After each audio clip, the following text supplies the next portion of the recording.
खबर वाराणसी से है, जहां पर बनारस बिशप हाउस में मंगलवार को क्रिसमस क्रिस्त जयंती पर लोगों ने अमन और शांति को हर हाल में कायम रखने का संकल्प लिया। कहा गया कि यह एक ऐसा मिशन है जिससे मुल्क में अमन और भाईचारगी की मशाल जलाई जा सकती है। इस दौरान शांति के गीतों ने लोगों में जोश भर दिया। उद्बोधन से पहले वाराणसी धर्म प्रांत के बिशप फादर यूजिन जोसेफ की क़यादत में अतिथियों ने दीप अर्पण किए। इसके बाद बिशप ने अतिथियों को शॉल ओढ़ाकर उन्हें स्मृति चिन्ह दिए। बतौर मुख्य अतिथि संकट मोचन मंदिर के महंत प्रोफेसर विशंबर नाथ मिश्रा ने कहा कि यीशु के संदेशों को अपनाकर ही अमन और शांति का पैगाम दिया जा सकता है। कहा कि कोई भी मजहब बैर करना नहीं सिखाता, आपस में प्रेम करना सबसे बड़ी चीज है। सभी धर्म जोड़ना सिखाते हैं, तोड़ना नहीं। हमें चाहिए कि आपसी भाईचारगी से काशी का मान रखें, यहाँ की विरासत है। इससे पूर्व भिक्षु डॉक्टर के सुमेथा थेरो ने कहा कि बुद्ध हो या फिर यीशु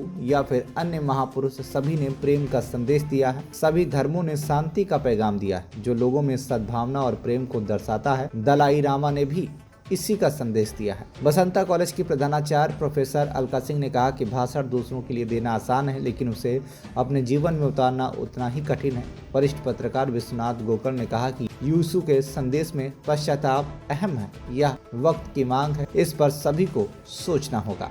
आप सभी मेरी इस संध्या पर आज जो सर्व धर्म सभा हो रही है, उसमें पधारे हुए समस्त अतिथियों को, विद्वानों को, विदुषियों को मैं हार्दिक बधाई देता हूं। और प्रभु ईसा मसीह ने जो विश्व को शांति और करुणा का संदेश दिया, उसी तरह भगवान महावीर ने, जैन धर्म के अनुयायियों ने भी विश्व को अहिंसा परमो धर्मा, जियो और जीने दो का संदेश दिया। जैन धर्म में भी प्रत्येक जीव की रक्षा करने की बात कही गई है। जैसा कि अभी प्रोफेसर सिंह साहब बोल रहे थे कि विश्व में धर्म के नाम पर इतना रक्तपात हुआ है, लेकिन यदि जो व्यक्ति धर्म को सही से समझेगा, वह इस तरह की बात नहीं होगी।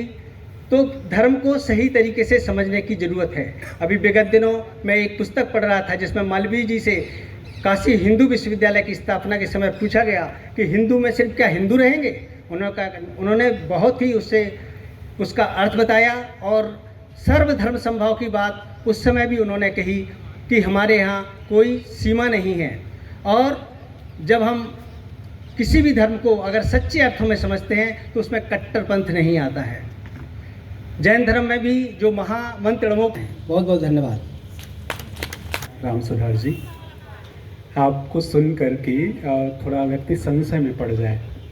आपके शब्दों में इतनी ताकत है जो कभी कभी कबीर को जिंदा ही कर देती है। तो इस सभा में उपस्थित सभी आदरणीयों को मेरा साहब बंदगी, चूँकि मैं कबीर के घर से आता हूँ और कबीर के यहाँ नमन ही साहब बंदगी से किया जाता है, तो आप सबको साहब बंदगी। और चूँकि आज हम इस ख्रिस्ट जयंती मिलन समारोह में एक मैसेज के लिए आए हैं, और वो मैसेज जो कबीर आज से 600 साल पहले कह गए। तो जब हम कबीर की बात करते हैं तो सबसे पहली बात जो आती है, शांति की बात आती है, सौहार्द की बात आती है, प्रेम की बात आती है, सत्य की बात आती है और भाईचारे की बात आती है। यह कुछ नई बात नहीं है, यह हम सब जानते हैं। लेकिन मुझे लगता है कि मैसेज के साथ साथ इस पे विचार करने की भी आवश्यकता है। शायद इसलिए हम एकत्रित हुए हैं, क्योंकि किसी ने कहा कौन थे क्या हो गए और क्या होंगे अभी, आओ विचारें आज मिलकर ये समस्याएं सभी। तो इस अवसर पे जब हम हमारा एक मैसेज है कबीर की तरफ से, पोथियां निश्चित पढ़ें। मैं भी पढ़ता हूँ। कबीर ने पोथियों का विरोध नहीं कहा, बल्कि विश्लेषण की बात करें।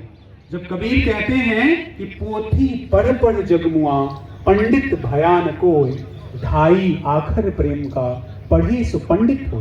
पोथी का विरोध नहीं, प्रेम सीखने की बात कर रहे हैं कि अगर आप पोथियां पढ़ के भी प्रेम का अर्थ नहीं समझ पाए, और सावधानी से अर्थ समझ पाने का मतलब है जीवन में उतार नहीं पाए। शब्द समझ गए तो विशेष नहीं है, अगर उन्हें आप नहीं समझ पाए तो पोथियां पढ़ने का कोई मतलब नहीं है। इसलिए आवश्यक क्या है? आवश्यक है we should understand the meaning of love. And the day you understand the meaning of love, all the books become futile, useless. तो उस प्रेम के संदेश को समझा जाना चाहिए, अपने जीवन में उतारा जाना चाहिए, हमारे व्यवहार में आना चाहिए, समाज में वो बढ़ना चाहिए। कबीर की तरफ से मैं ये संदेश देता हूँ, कबीर की तरफ श्रृंखला में जब जब मेरी आवश्यकता होगी, कबीर के उस मैसेज के साथ मैं आप सबके साथ मिलूंगा। धन्यवाद।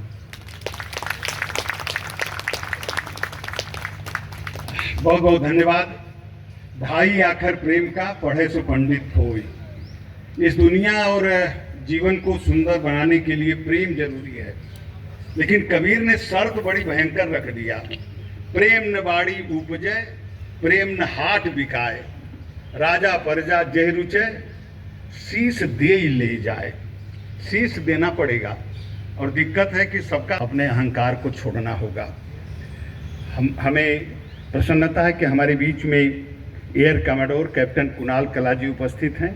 मैं आयोजन समिति की ओर से आपका स्वागत और अभिनंदन करता हूं तालियों के साथ।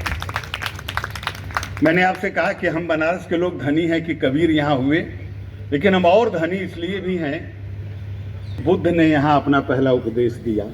कितने धनी हैं हम, और हम अपने को कितना कंगाल समझे हुए हैं। वह बुद्ध आप समझिए कि नहीं वीरेन वीरानी सामंतीध कुदाचन अवीरेन सामंतीध एस धम्मो सनंतनो।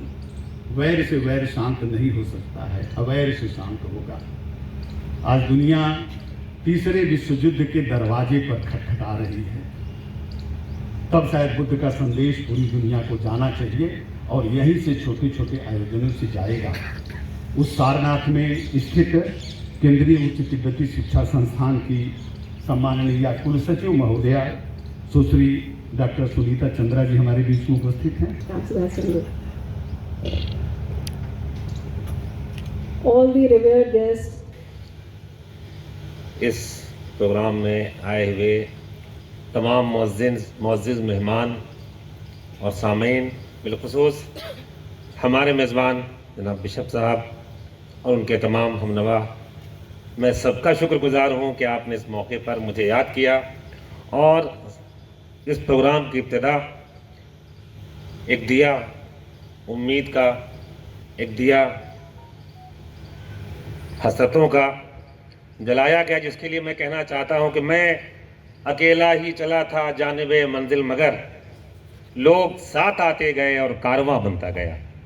हम यहाँ मुख्तलिफ मज़हब, मुख्तलिफ धर्म, मुख्तलिफ संप्रदाय के लोग इकट्ठा हैं और एक पैगाम सर्वधर्म धर्म संभाव का लेकर के, और जैसा कि हमारे दूसरे वक्ताओं ने, दूसरे मुकर्ररीन ने हमें एक पैगाम दिया है कि हम सिर्फ इस पैगाम में, इस प्रोग्राम में शिरकत न करें, बल्कि आज के इस पैगाम को अपने साथ लेके अपने घर तक जाएं, अपनी बस्ती तक जाएं, अपने साथियों तक जाएं, और इस उम्मीद की किरण को किरण न रहने दें, सूरज बना दें, ताकि सुख, शांति, आपसी भाईचारे का वो सूरज ऐसा दमके कि हम मज़हब की निगाह से उसे न देखें, बल्कि ह्यूमनिटी, इंसानियत की निगाह से देखें। और अल्लामा इकबाल का शेर मुझे याद आता है कि सारे जहां से अच्छा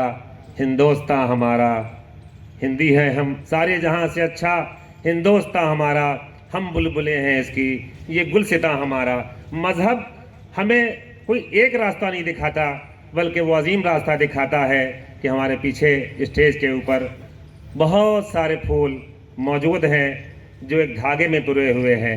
मज़हब तमाम मुख्तलिफ फ़िक्रों को जोड़ने का वो एक धागा है कि जो एक सेहरे की शक्ल में, एक हार की शक्ल में, जिसमें गुलाब भी हो, जिसमें गेंदे का फूल भी हो, जिसमें दूसरे फूल हो।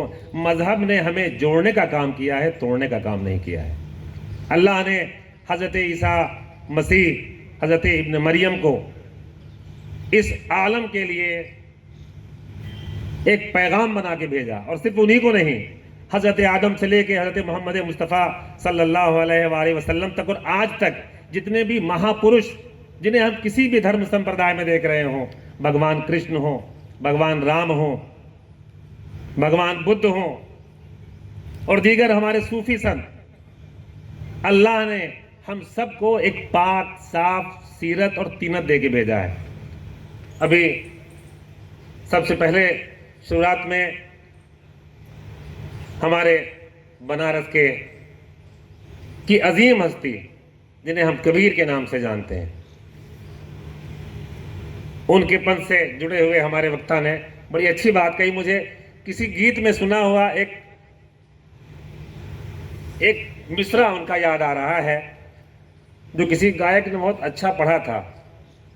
अल्लाह ने, ईश्वर ने, गॉड ने हमें एक जिंदगी दी है, वो जिंदगी एक चादर के मानिंद है। कैसी होनी चाहिए और उस चादर का हम क्या करें।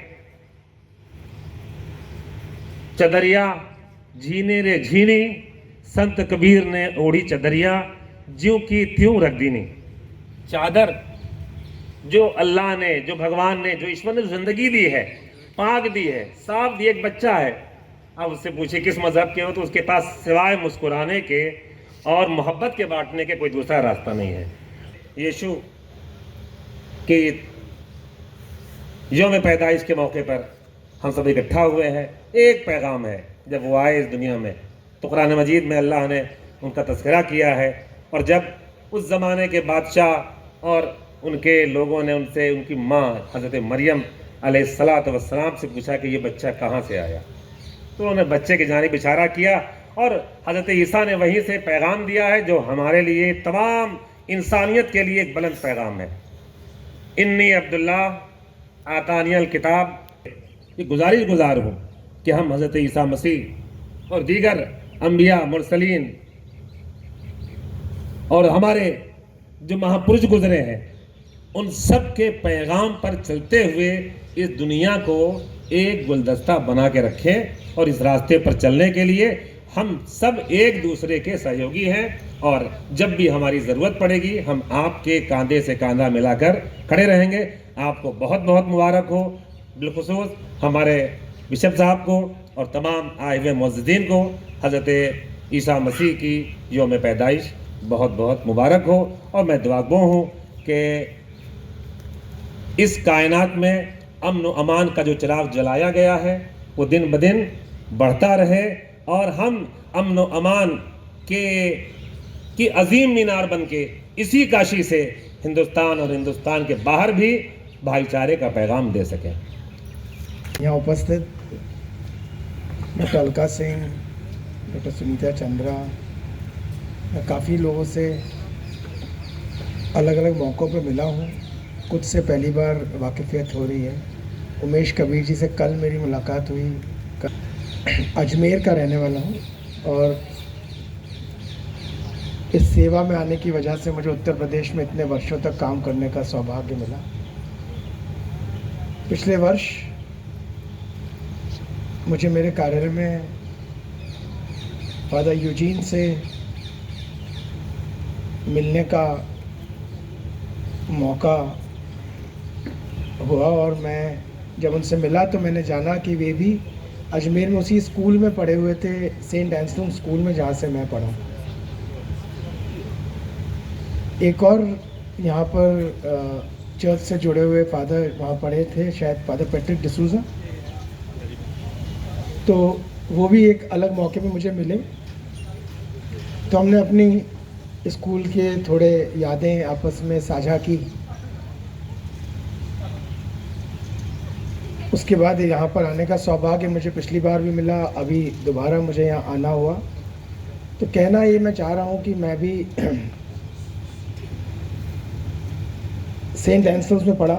मिशनरी स्कूल था, फादर्स थे, सिस्टर्स थी, और स्कूल में जब हमारी मॉरल साइंस की क्लास होती थी पहले पीरियड में, उस समय वो जो हमारे क्लास में जो क्रिश्चियनिटी से जुड़े हुए क्रिश्चियन स्टूडेंट्स थे, वो कैटेकिज्म की क्लास में जाते थे। उनका कैटेकिज्म का एग्ज़ाम होता था और उसके इक्विवेलेंट हमारा मॉरल साइंस का एग्ज़ाम हुआ करता था। वाराणसी से नजीबुद्दीन खान की रिपोर्ट, TV1 इंडिया न्यूज़।